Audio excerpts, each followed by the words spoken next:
As far as I know, Rockabilly in Vancouver, I would go see Ray Kondo a lot.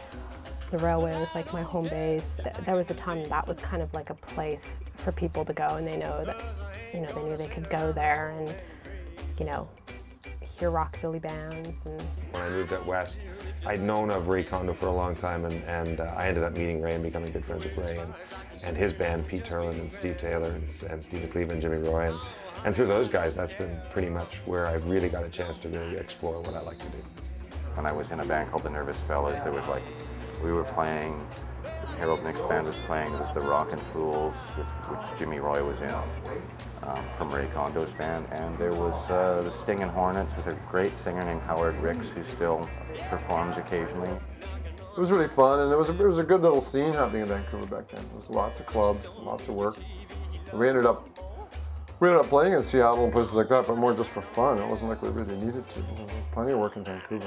It was very good, and it was very open, and it was a very open scene. People from all different kinds of, backgrounds and whatever interests would show up at these gigs. There's so many talented people here. There's always a root scene here, and that's where it comes out of.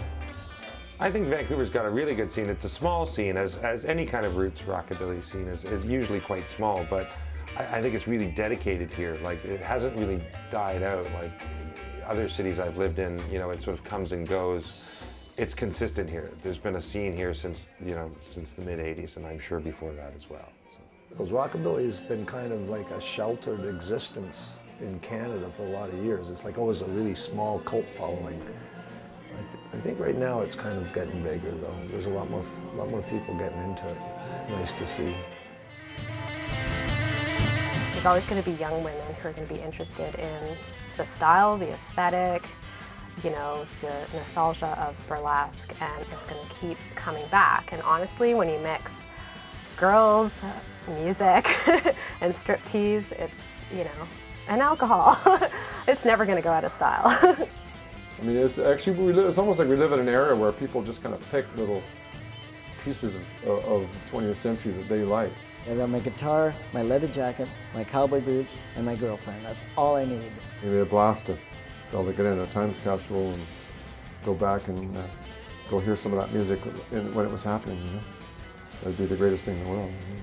The music that came out in that era was rock and roll, and what the kids were driving back then were hot rods, and it kind of goes hand in hand, nowadays, and people want to relive that cool generation. It's a lifestyle that you get into, and it becomes your life. It becomes who you are. It sort of used to be a lifestyle for me. I used to have the old cars, and I always greased up, and I always had the leather jacket on. And for me, it's more about just digging the music, liking the energy. And really, that's the most important thing about the music, is the energy of the music. Simple, youthful, beautiful stuff, honest.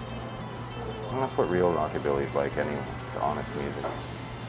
So I mean, it's always there. There's so much good stuff there that people keep mining it. And they always will. They're going to go back to it and back to it, because that's where rock and roll came from.